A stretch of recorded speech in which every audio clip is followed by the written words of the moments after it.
तो अभी छोटा सा जो है रिवीजन कर लेते हैं यहाँ पे फटाफट से। वाटर सॉफ्टनिंग वाला टॉपिक था, उसको हम दोबारा से देख ले रहे हैं।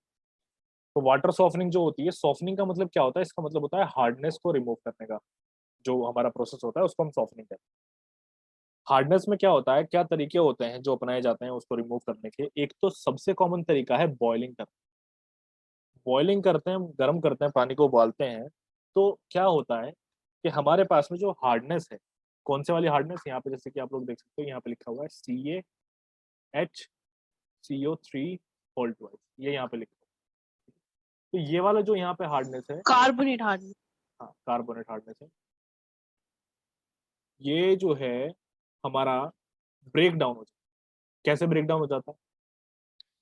ये ब्रेक डाउन हो जाता है CaCO3 में, H2O में, वाटर है ये हमारा यहाँ पे, और CO2 जो गैस होती है वो रिमूव हो जाती है। ये जो है ये बाइकार्बोनेट हार्डनेस है, याद रखना। अब ये जो CaCO3 होता है, ये होता है प्रेसिपिटेट, प्रेसिपिटेट बन जाता है, फिल्टर आउट इसको हम कर लेते हैं, तो हमारी हार्डनेस यहाँ पे रिमूव हो जाती है। अब जो बॉइलिंग है, बॉइलिंग हमारी टेम्पररी हार्डनेस तो रिमूव कर देती है, लेकिन कौन सी रिमूव कर देती है? सिर्फ कैल्शियम की, मैग्नीशियम की रिमूव नहीं। क्यों नहीं रिमूव होती है? क्योंकि देखो यहाँ पे अगर मैं मैग्नीशियम की टेम्पररी हार्डनेस जो है रिमूव करने की कोशिश करूंगा, तो यहाँ पे राइट साइड में MgCO3 बनेगा। और जब MgCO3 बनता है तो उसके साथ में एक दिक्कत है। दिक्कत ये है कि भैया MgCO3 सॉल्यूबल होता है वाटर में। देखो MgCO3 सॉल्यूबल इन वाटर। तो ये यहाँ पे नीचे इक्वेशन, MgHCO3 हीट किया, MgCO3 बना, कार्बन डाइऑक्साइड रिलीज हुआ। ये जो MgCO3 है, ये क्या होता है? ये पानी में घुल जाता है। तो इसके लिए हमें आगे एक फर्दर प्रोसेस करना होता है, वो होता है कि हम यहाँ पे लाइम का एडिशन।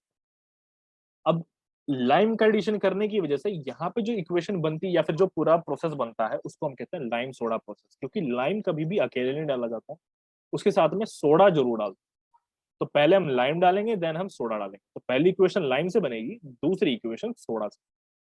तो ये जो तुम लोगों के सामने यहाँ पे है, ये पहली इक्वेशन है जिसमें मैंने क्या डाला हुआ? लाइम डाला हुआ। ये रहा मेरा यहाँ पे लाइम, CaOH होल ट्वाइस, ठीक। तो जो ऊपर मेरी इक्वेशन थी जहां पे मेरा ये आ चुका था MgCO3, ये आप देख सकते हो यहाँ पे, उसी MgCO3 को मैं यहाँ पे लेके आया हूँ। उसमें मैंने लाइम डाला, MgOH होल ट्वाइस मुझे मिला, CaCO3 मुझे मिला। तो ये मुझे इतनी चीजें मिली। अब क्या होगा आगे? अब ये जो मुझे आगे प्रोडक्ट्स मिल चुके हैं, अभी इनका यूज मैं करूंगा। देखो यहाँ पे मेरे साथ में क्या है? CaHCO3 होल ट्वाइस, इसमें भी मैंने लाइम डाला हुआ है। ये देखो, इसमें लाइम डाला तो CaCO3 मुझे मिला, और H2O ये रिमूव हो गया। ऐसी HCO3 में मुझे लाइम डालने पे क्या मिल रहा था? CaHCO3 होल ट्वाइस मिल रहा था। मैग्नीशियम हाइड्रोक्साइड जो था वो मुझे मिल रहा था। तो ये मेरी कुछ इक्वेशन थी जो मुझे मिल रही थी, ठीक है? ये सब तो मुझे समझ में आता। अब जरा यहाँ पे देख लो एक बार। अब क्या होता है, ये यहाँ पे अपनी सारी इक्वेशंस हैं। लाइम वाला तो तुम लोगों ने समझ लिया, इसमें एग्जैक्टली exactly कैसे कैसे होता है वो यहाँ नीचे अच्छे से समझ में आ जाएगा। तो यहाँ उसी में, यानी कि जो मैग्नीशियम वाली हम हार्डनेस रिमूव कर रहे हैं, ये टेम्पररी वाली, ये टेम्पररी वाली रिमूव कर रहे थे, इसी में हम परमानेंट वाली भी रिमूव कर सकते हैं। सेम अपना lime soda exchange process, lime soda वाला प्रोसेस। तो परमानेंट हार्डनेस हम रिमूव कर रहे हैं, लाइम सोडा प्रोसेस हम यहाँ पे यूज कर रहे हैं। यहाँ पे मेरे पास में जो MgCO3 ऊपर आ चुका था उसमें मैंने लाइम ऐड किया, ठीक है। जो MgCO3 सॉल्युबल था ना, उसमें मैंने COOH होल ट्वाइस ऐड किया। मुझे एक प्रोडक्ट मिला ये, और एक प्रोडक्ट मुझे मिला ये, दोनों प्रेसिपिटेट हो चुके हैं। तो मुझे यहाँ पे मेरा जो हार्डनेस था रिमूव हो गया। अब यहाँ पे देखो, अब ये तो था ऊपर टेम्पररी हार्डनेस वाला इक्वेशन, नीचे है परमानेंट हार्डनेस वाला इक्वेशन। तो मैग्नीशियम के साथ साथ यहाँ पे क्लोरीन आ सकता है, सल्फेट आ सकता है, NO3 आ सकता है, तो परमानेंट हार्डनेस हो जाएगा। तो उसी तरीके से यहाँ पे लाइम का एडिशन मैंने किया, मुझे MgOH होल ट्वाइस मिला। तो फिर कैल्शियम का नेक्स्ट एक प्रोडक्ट बन जाएगा, ठीक है। तो ये सब आप लोगों को तो अंडरस्टूड हो रहा होगा, कैल्शियम का नेक्स्ट एक प्रोडक्ट बन जाएगा और वो अलग हो जाएगा। अब ये जो पानी के अंदर आ चुका है, इस पे भी आगे हमें क्या करना है? काम करना है। अब ये बन चुका है कैल्शियम का परमानेंट हार्डनेस। समझो यहाँ पे हमने रिप्लेस कर दिया है मैग्नीशियम को कैल्शियम से, तो कैल्शियम का प्रोडक्ट बन गया, उसको हमने कहा कैल्शियम का परमानेंट हार्डनेस, ठीक है। अब क्या करूंगा मैं? अब आगे देख लो, वो जो यहाँ पे कैल्शियम का परमानेंट हार्डनेस ये बन चुका है, उसके लिए अब मुझे डालना है सोडा। पहले डाला था लाइम, अब डाल रहा हूँ मैं सोडा। तो ये है Na2CO3, ये मेरा सोडा है। तो कैल्शियम का परमानेंट हार्डनेस ये रहा, जो जस्ट अभी यहाँ पे आया, इस जगह पे आया, ये आप देख सकते हो। और इसमें मैंने क्या डाल दिया? यहाँ पे मैंने डाल दिया सोडा, Na2CO3।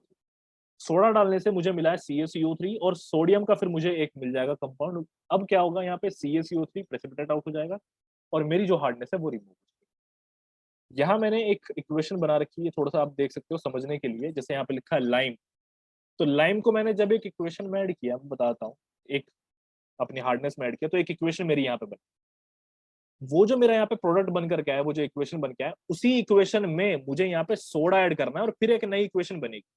और ये जो नया इक्वेशन में प्रोडक्ट बन रहा है, ये मेरे फाइनल प्रोडक्ट। तो लाइम डालने से एक इक्वेशन बनती है, उस वाले में सोडा मिलाना है, फिर मुझे फाइनली मेरा रिजल्ट। तो ये चीज हमने यहाँ पे अभी भी यही समझा है, ठीक है। अब इसके बाद में कुछ कुछ चीजें हैं, जैसे कि यहाँ पे पॉइंट्स हैं, इनको देख लेते हैं। Lime remove entire carbonate hardness, lime जो होता है पूरा कार्बोनेट हार्डनेस रिमूव कर देता है। लाइम रिएक्ट करता है नॉन कार्बोनेट हार्डनेस के साथ, शॉर्ट फॉर्म में लिखते हैं एनसीएस, बहुत जगह देखने के लिए मिल जाएगा, ठीक है। नॉन कार्बोनेट हार्डनेस होता है ये, या फिर एनसीएच भी होता है, एनसीएच मोस्टली एनसीएच होता है, यानी कि नॉन कार्बोनेट हार्डनेस। तो जो लाइम होता है रिएक्ट करता है किसके साथ, नॉन कार्बोनेट हार्डनेस के साथ, किसकी, मैग्नीशियम की, और उसको कन्वर्ट कर देता है किसमें, नॉन कार्बोनेट हार्डनेस किसी, कैल्शियम की, जस्ट अभी हमने देखा। फिर क्या होता है हमारे पास में, जो नॉन कार्बोनेट हार्डनेस है किसका, कैल्शियम का, उसको फाइनली रिमूव किया जाता है सोडा ऐश डाल के। वो जो हमारा सोडा है उसको हम सोडा ऐश भी बोलते हैं, जो Na2CO3 है उसको हम सोडा ऐश भी बोलते हैं, ठीक है। और जो लाइम होता है वो हेल्प करता है हमारे कार्बन डाइऑक्साइड के रिमूवल में भी, ठीक है। इसके लिए भी इक्वेशन मैंने ऊपर जो है बनाया हुआ था, वो दिखा देता हूँ कहाँ हेल्प कर रहा था। ये देखो यहाँ पे, ये रहा CO2 CaOH होल ट्वाइस, ये जो यहाँ पे कार्बन डाइऑक्साइड हमारे पास में कहीं ना कहीं होगा अगर प्रेजेंट, तो लाइम मैंने डाला तो उसने CaCO3 बना दिया, उसको प्रेसिपिटेट, प्रेसिपिटेट उसने क्या कर दिया, अलग कर दिया। ये चीज है। अब नेक्स्ट देखो यहाँ पे, अगर कंसंट्रेशन जो है CO2 की वो ज्यादा है, तो वो क्या करेगी, वो कंज्यूम करेगी ज्यादा अमाउंट किसका, लाइम का। इसका मतलब अगर कंसंट्रेशन ज्यादा है किससे, 10 मिलीग्राम पर लीटर से, तो हम CO2 को by the aeration process remove करेंगे, ठीक है। कैसे एरेशन करना है, लाइम को ऐड करने से पहले एरेशन हमें करना है। एरेशन क्या होता है वो हम लोग जानते हैं, हम लोगों ने पहले एरेशन के बारे में सीखा। तो कार्बन डाइऑक्साइड अगर हमारा 10 मिलीग्राम पर लीटर से ज्यादा है, तो एरेशन करना है लाइम के ऐड करने से पहले, ठीक है। फिर यहाँ पे हमारे पास में एक इक्वेशन आ जाती है, आप देख सकते हो। एक चीज यहाँ पे भी हमें समझनी है, यहाँ पे लिखा है optimum pH for CaCO3 precipitation, यानी कि जो हमारा CaCO3 का प्रेसिपिटेट यहाँ पे बन रहा है, तो उसके लिए जो पीएच हमें मेंटेन करके रखना है वो क्या है, और लाइम की वजह से वो देखो क्या है, तो वो होता है 9 से लेकर के 9.5, ठीक है। अब ये किसके लिए होता है, यहाँ पे सारा कुछ लिखा है। अगर CaCO3 है तो हम 9 to 9.5 करेंगे, ठीक है। और अगर हमारे पास में मैग्नीशियम है MgOH होल ट्वाइस, तो फिर यहाँ पे हम 11 का पीएच मेंटेन करेंगे। इस चीज को याद रखेंगे, इंपॉर्टेंट है, ये पता होना चाहिए। अब यहाँ पे एक चीज और देख लो, MgOH होल ट्वाइस के लिए जो हमारा पीएच है वो कितना है, 11 है। पीएच की वैल्यू अगर कम हो जाए इस 11 से, ठीक है, तो जो हमारा इफेक्टिव प्रेसिपिटेशन है उसके लिए हमें एक्स्ट्रा लाइम को ऐड करना पड़ेगा। ये तो अंडरस्टूड है ना, थोड़ा सा अंडरस्टूड है। नेक्स्ट पॉइंट हमारे पास में यहाँ पे, कि कंप्लीट रिमूवल जो हमारे हार्डनेस का होगा, उसको हम कभी भी अकम्प्लिश नहीं कर सकते, किसके थ्रू, केमिकल रिएक्शन के थ्रू, केमिकल प्रेसिपिटेशन के थ्रू। अगर नॉर्मल कंडीशन है तब, ठीक है, तो हम कभी भी नहीं कर सकते। अब क्या होता है, नॉर्मल कंडीशन हमारी क्या है, 40 मिलीग्राम पर लीटर तो अक्सर जो हमारा CaCO3 होता है वो हमें मिलता ही है, और MgOH होल ट्वाइस जो है वो भी हमें 10 मिलीग्राम पर लीटर तक मिलता ही है। और ये कैसे मिलता है, ये पानी के अंदर रह जाता है। वही चीजें कह रहा है यहाँ पे कि कंप्लीट रिमूवल कभी भी हमें मिलता ही नहीं है, तो हमारा 40 मिलीग्राम पर लीटर और 10 मिलीग्राम पर लीटर हमेशा रह ही जाता है पानी, ये वो यहाँ पे, ठीक है। अब देखो ये चीज क्या होती है, ये इकट्ठी होनी शुरू हो जाती है। अभी चूंकि पानी के अंदर है तो ये क्या हो जाती है, इकट्ठी हो जाती है। पानी के अंदर इकट्ठी होकर के कहाँ पे इकट्ठी होंगी, लास्ट में पाइप में इकट्ठी होंगी। पाइप में इकट्ठी होती हैं, तो हमारे लिए बहुत जरूरी हो जाता है कि उनको हम क्या कर दें, पानी में घोल दें, मतलब मिला दें, ताकि वो पाइप के अंदर इकट्ठी ना हो। क्योंकि अगर वो पानी के अंदर इकट्ठी हो जाएंगी तो फिर वो ब्लॉकेज कर देंगी, आगे पानी नहीं जाएगा। तो उसके लिए हम क्या करते हैं, उस प्रोसेस को हम कहते हैं रिकार्बोनेशन। तो किस प्रोसेस को रिकार्बोनेशन कहते हैं, उसको घोल देने का, पानी में ही घोल देने का जो प्रोसेस है उसको कहते हैं रिकार्बोनेशन। तो CaCO3 में हम क्या करते हैं, कार्बन डाइऑक्साइड और वाटर को ऐड कर देते हैं, तो ये हो जाता है हमारा CaHCO3 होल ट्वाइस, पानी में घुल जाता है। ऐसी MgOH होल ट्वाइस है हमारे पास में, वहां पर हमने क्या किया, कार्बन डाइऑक्साइड को ऐड किया, तो हमें क्या मिल गया है, अपना MgCO3 मिल गया। तो ये रिएक्शन आप लोग देख सकते हो, इसी इन तीनों ही रिएक्शन को हम क्या कहते हैं, रिकार्बोनेशन हम कहते हैं, ठीक है। और एक चीज मैं आप लोगों को बता दूं, जो सेकंड वाला इक्वेशन यहाँ पे जो MgCO3 आ रहा है उसको हम दोबारा से कार्बन डाइऑक्साइड पास करा, तो तब जाकर के हमारा पूरा रिएक्शन। ठीक, इसको हटा दो, यहाँ पे नीचे जो लिखा हुआ है, यहाँ तक सब लोग समझ ही गए होंगे। चलो अब यहाँ पे आगे देख लो इसको, अब यहाँ ये इक्वेशंस देख लो, यहाँ तक हमने देख लिया MgCO3 कार्बन डाइऑक्साइड वहां पे हमने पास किया, बिकॉज हम रिकार्बोनेशन कर रहे हैं, तो हमें मिल चुका है क्या, MgHCO3 होल ट्वाइस मिल चुका है। ठीक है। अब यहाँ पे ये जो प्रोसेस है ये दो तरीके से किया जा रहा है। अभी रिकार्बोनेशन हो रहा है, देखो मैं क्या कर रहा हूँ, पानी में सॉल्युबल बना रहा हूँ इनको, CaCO3 को, और जो हमारे पास में जैसे ये जो MgOH होल ट्वाइस है इसको मैं क्या कर रहा हूँ, पानी के अंदर सॉल्युबल बना रहा हूँ।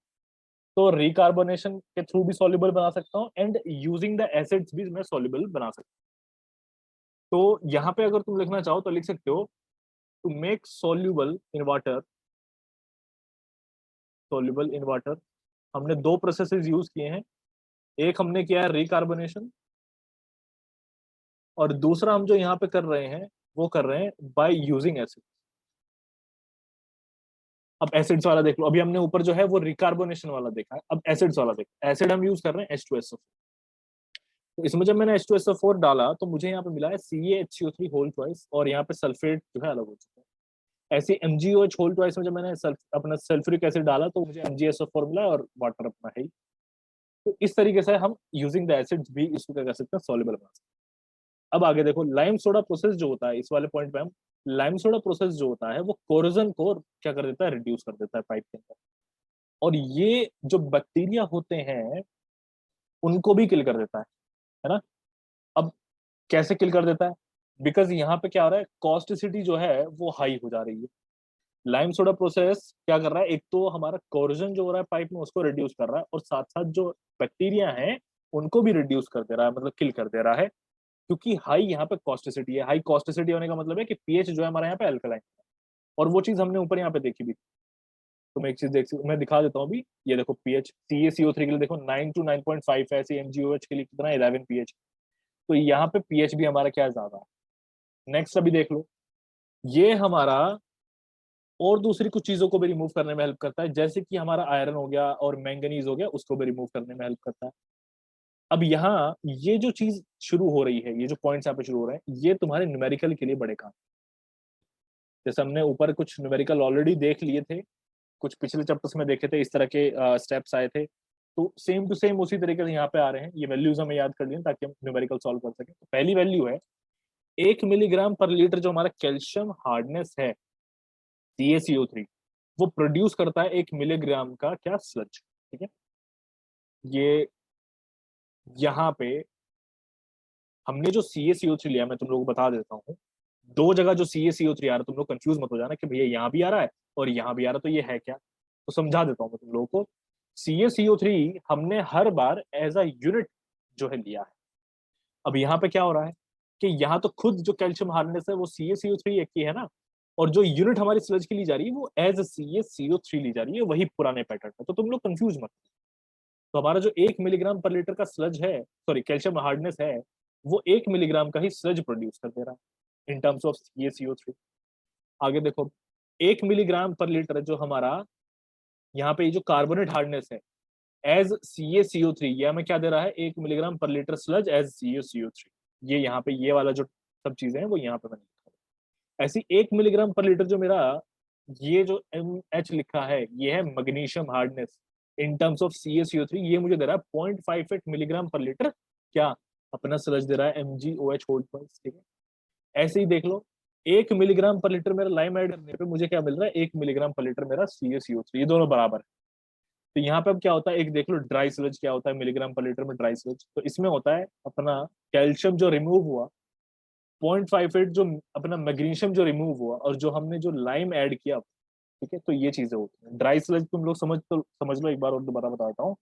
एक तो हमारा जो कैल्शियम रिमूव हुआ, एक जो हमारा 0.58 मिलीग्राम, मिलीग्राम कह रहा हूँ सॉरी, जो अपना मैग्नीशियम जो है रिमूव हुआ, और ये 0.58 मिलीग्राम पर लीटर है Mg मैग्नीशियम, ये जो रिमूव हुआ, और जो हमने लाइम यहाँ पे ऐड किया था, ये वो चीज है। अब देख लो, ये लाइम ऐड होने का क्या मतलब है, कैसे आ गया, ये यहाँ से आया। ये एक इक्वेशन है, ये सेकंड इक्वेशन है, ये हमारी थर्ड इक्वेशन। तो इन तीनों इक्वेशन को ही हमने यहाँ पे ऐड किया हुआ है। ये पहली इक्वेशन ऐड हुई है, ये सेकंड इक्वेशन है, देन ये यहाँ पे थर्ड इक्वेशन। तुम लोग देख सकते हो तीनों को ऐड करके मुझे टोटल स्लज यहाँ पे मिलता है। ठीक है, तो इस तरीके से ये हो रहा है। यहाँ तक आई गेस सभी को समझ में आ गया होगा। तो इस ड्राई स्लज वाले के बारे में एक चीज तुम लोगों को बता देता हूँ। जो तुम्हारे पास अब न्यूमेरिकल यहाँ पे आते हैं ना, वो स्लज की क्वांटिटी को ही निकालने के लिए आते हैं। हार्डनेस में निकलता है स्लज, तो उसी स्लज के ऊपर न्यूमेरिकल आता है। जैसे ऊपर तुम्हारे पास पहले न्यूमेरिकल आए थे भैया, एल्केलिनिटी के ऊपर न्यूमेरिकल आए थे, है ना। तो इस तरह के जो न्यूमेरिकल आए थे, ऐसे यहाँ पे स्लज वाला न्यूमेरिकल। अब नेक्स्ट है यहाँ पे जियोलाइट प्रोसेस। अब इसको देखो, तो जियोलाइट जो तुम्हारे पास है उसका प्रॉपर फॉर्मूला यहाँ पे लिखा हुआ है Na2O Al2O3.XSiO3.YH2। ये तुम्हारा फॉर्मूला है। चलो ये फॉर्मूला है यहाँ पे इसका जियोलाइट का। अच्छा इसमें करेक्शन कर लो, ये तुम्हारा 2 है, ये 3 नहीं है, ये 2 है। अब ये जो फॉर्मूला है तुम्हारा जियोलाइट का फॉर्मूला है, यहाँ पे एक्स की वैल्यू कुछ होगी, वाई की वैल्यू कुछ होगी। ये हमारा नेचुरल या फिर एक सिंथेटिक कंपाउंड होता है। ये क्या होता है, ये कटायन होते हैं या फिर बेस एक्सचेंज होते हैं। कैसे बेस एक्सचेंज कर लेते हैं, तो इसीलिए इनको कहते हैं हम क्या, base exchange hydrated silicates. Base exchange hydrated silicates. अब हाइड्रेटेड वर्ड्स जो है यहाँ पे, ये किस लिए है, ये देखो यहाँ फॉर्मूले में तुम्हारा H2O है, वाटर है, इसलिए हाइड्रेटेड। सिलिकेट आया है किसकी वजह से, यहाँ पे सिलिकेट है इसलिए आया है, ये सिलिका है। तो ये हमारा बेस एक्सचेंज क्या होता है, हाइड्रेटेड सिलिकेट्स होते हैं किसके, सोडियम के और एल्यूमिनियम के। देखो यहाँ पे सोडियम है, यहाँ पे एल्यूमिनियम है। तो इसका जो ये नेमिंग हुई है, इस तरीके से हुई है, इसके प्रॉपर जो यहाँ पे चीजें प्रेजेंट है उस वजह से। ठीक, तो ये याद रखना। इसको हम ग्रीन सैंड भी कहते हैं। अब ये जो यहाँ पे जियोलाइट है, इसको हम रिप्रेजेंट भी करते हैं बहुत बार। एक छोटा सा हम इसको वर्ड देते हैं जेड, उससे रिप्रेजेंट करते हैं। तो रिप्रेजेंटेड बाय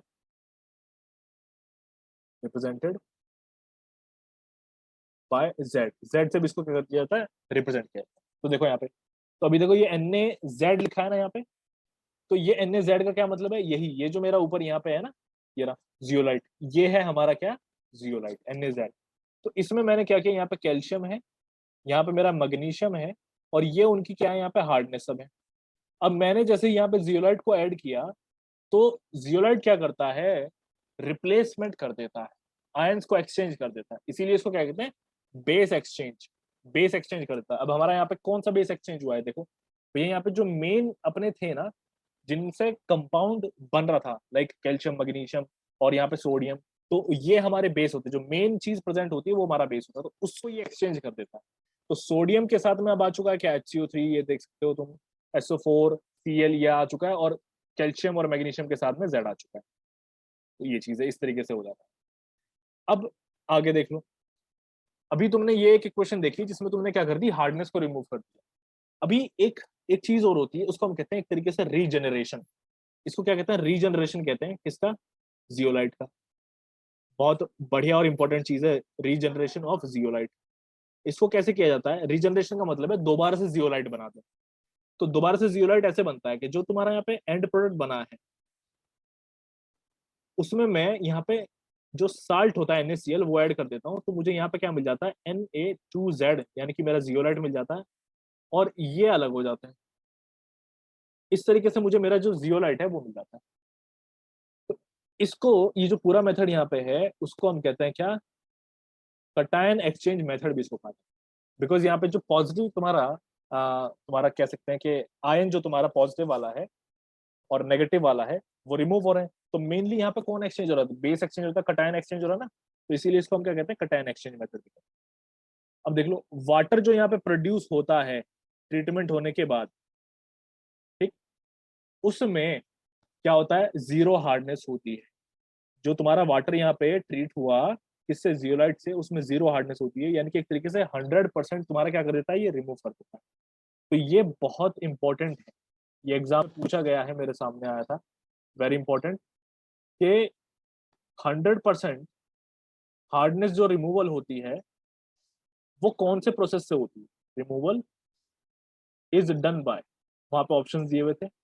तो हमारा होता है यहाँ पे जियोलाइट वाला मेथड, या फिर इसको कह सकते हैं कि ion exchange method. Ion exchange method, ये हमारा आंसर, इसको याद रखना। ठीक है, 100% हार्डनेस जो है यहाँ पे रिमूव की जाती है। अब यहाँ पे क्या होता है, देख लो, ये सब जो तुम यहाँ देख सकते हो कि भैया तुम्हारा जियोलाइट जो है वो क्या हो चुका है, एग्जॉस्ट हो चुका है, तो हम क्या करते हैं सिर्फ 5 से 10% अपना ब्राइन सॉल्यूशन डाल देते हैं। तो ब्राइन सॉल्यूशन यही होता है, जो NaCl है ये हमारा ब्राइन सॉल्यूशन, ब्राइन सॉल्यूशन होता है ये। This common salt. हाँ, कॉमन सॉल्ट ब्राइन सॉल्यूशन होता है, 5 से 10% होता है ब्राइन सॉल्यूशन। ठीक है, ये इसकी कंसेंट्रेशन होती है। तो इस तरीके से हमें अपना वापस मिल जाता है क्या, जियोलाइट। नेक्स्ट देखो यहाँ पे, अगर हमारे पानी के अंदर आयरन और मैंगनीज भी प्रेजेंट हैं तो जो हमारा जियोलाइट होता है वो वेस्ट हो जाता है, बिकॉज इसका रीजनरेशन हम कर ही नहीं पाते फिर। ठीक है, ये चीज याद रखना। नेक्स्ट इसमें है हमारा डीमिनरलाइजेशन प्रोसेस। ये भी ज्यादा इंपॉर्टेंट नहीं है, छोटा सा ही है, देखा जाए तो इंपॉर्टेंट भी है MCQs के पॉइंट ऑफ व्यू से। इक्वेशन लिखवाने लगा तो फिर मेंस में इक्वेशन लिखवा सकता है, डीमिनरलाइजेशन थोड़ा सा पूछ सकता है, लेकिन इंपॉर्टेंट हमारे लिए इसलिए भी नहीं है बिकॉज तुम लोग इसको आज तक पढ़ते हुए तो सबको रटाई हुआ होगा ये। तो ये जो है हमारा क्या कर देता है, मिनरल्स को रिमूव कर देता है पानी से। सबसे पहले क्या किया जाता है, मैं प्रोसेस बता रहा हूँ कि पानी को हम पास करते हैं किसी कटायन एक्सचेंज यूनिट से, और फिर उसके बाद में अनायन एक्सचेंज यूनिट से पास करते हैं। तो यहाँ पे पहले कटायन एक्सचेंज यूनिट से पास करवाओ उसको, और फिर अनायन एक्सचेंज यूनिट से पास करवाओ। तो सबसे पहले हमारा फर्स्ट स्टेज होता है कटायन एक्सचेंज यूनिट। तो तुम लोग यहाँ पे देख सकते हो CaHCO3 whole twice, CaCl2, MgSO4, NaCl। तो यहाँ पे जो H2R, ये जो R तुम लोग देख सकते हो, ये तुम्हारा वो यूनिट कौन सा, कटायन एक्सचेंज यूनिट। तो कटायन एक्सचेंज यूनिट क्या करता है वो देख लो। तो Ca के साथ में R आ जाएगा, रिप्लेसमेंट कर देगा, H2 अलग हो गया, CO2 अलग हो गया, ऐसे ही हर जगह पे क्या हो जाता है, रिप्लेस हो जाता है। देख सकते हो तुम लोग रिप्लेस हो। अब सेकंड स्टेज तुम्हारी हो जाती है अनायन एक्सचेंज यूनिट। अनायन एक्सचेंज यूनिट में क्या होता है, यहां लेकर के आओ तुम, ये देखो ROH। अब तुम क्या करोगे, ये तुम्हारा ये है अनायन, अब तुम इसको एक्सचेंज करवाओगे। तो मैंने क्या किया, HCl के साथ में यहाँ पे रिएक्शन हो तो मुझे मिल चुका है RCl, तुम लोग देख सकते हो, और H2 अलग हो गया। तो यहाँ पे मेरा क्या एक्सचेंज हुआ, यहाँ पे मेरा अनायन एक्सचेंज, तो मेरा सेकंड स्टेज था। तो यहाँ पे तुम लोग देख सकते हो मैंने लिखा भी हुआ है कि H2R अपना क्या कटायन एक्सचेंज रीजन है, और ROH क्या है हमारा अनायन एक्सचेंज रीजन। अब जो हमारे कटायन और अनायन जो एग्जॉस्ट हो चुके हैं, एग्जॉस्ट होने का मतलब क्या होता है मैं बताता हूँ। यहाँ पे तुम लोग एक चीज देखो इसमें, भैया ROH में क्या हमारा पॉजिटिव है, क्या हमारा नेगेटिव, भैया ये पॉजिटिव है ये नेगेटिव। तो यहाँ पे एक बार हमारा कटायन देखो, अभी हमारे लिए ऐसे यहाँ पे भी दो चीजें हैं, यहाँ पे क्या पॉजिटिव होगा और क्या नेगेटिव होगा। एक तो हमारे पास में H2 है, एक हमारे पास में R है। तो हमारे लिए कटायन एक्सचेंज वाला यूनिट ये है ना।